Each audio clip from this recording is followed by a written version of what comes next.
Any artwork begins with an idea. Whether it's drawing from life or drawing from your own imagination, it all begins with an idea. Today we're going to be talking about how you can experiment with composition. So, what is composition anyway? Composition is the layout or the arrangement of elements within an artwork.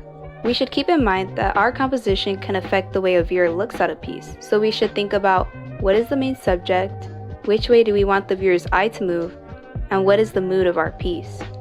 We can control the way a viewer looks at our piece by thinking about the focal point or the balance.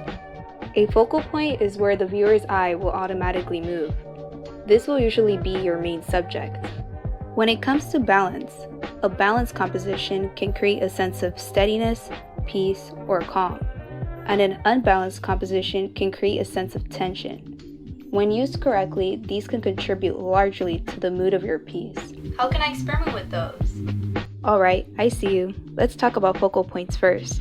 You can experiment with drawing the viewer's eye to a particular focal point by using contrast. For instance, you can contrast by using color and value.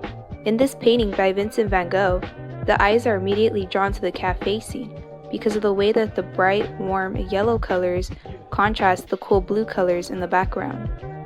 You can also create contrast by using complementary colors. In this image, the red apple attracts attention because not only is it the only red apple, but red is also a complementary color to green. You can even create contrast by using shapes. In this image, the angular shape of the house contrasts the more organic shapes in the background. You can also create contrast by using or not using detail.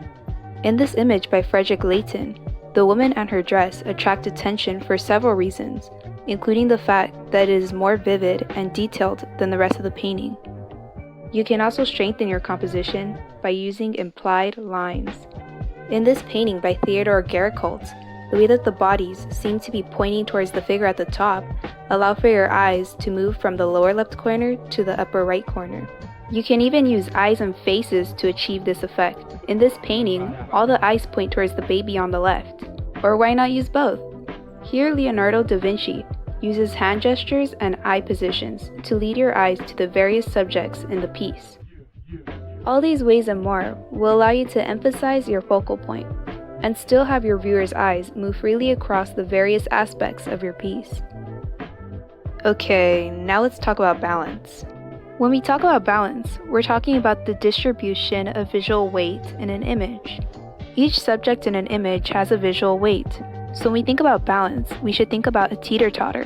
When we add a subject to one side, we can add a subject to the other side, or even a couple of subjects to counteract that subject's visual weight, and thus create equilibrium or visual balance. When a piece is not visually balanced, it can feel unsettling, and you can use this effect to enhance the overall meaning of your piece. Now let's look at an example. In this image, there are several subjects or visual weight on one side of the picture.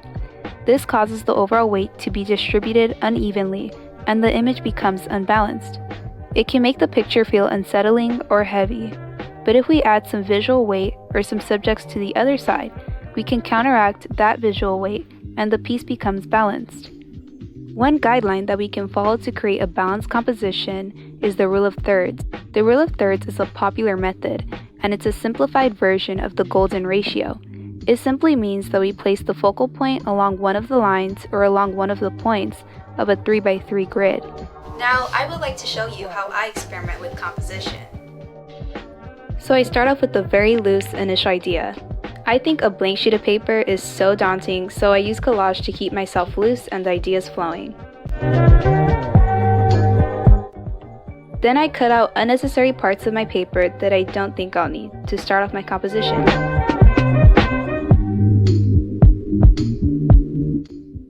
After that, I start playing with pieces of paper to see which direction I want my composition to go. And I begin to add subjects, keeping only pieces of paper that I think will be necessary.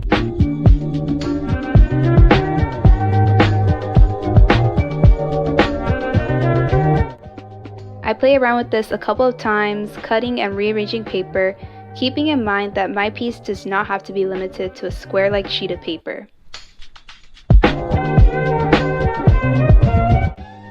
After that, I finalize which subjects I would like to be in my piece, and I begin to cut an outline of my sketch to figure out the overall shape of my overall piece. Alright, and that's it. That's how I personally like to play with my composition. I hope you enjoyed this video. I had a lot of fun making it, and I hope you found ways on how to experiment with composition through it. Bye!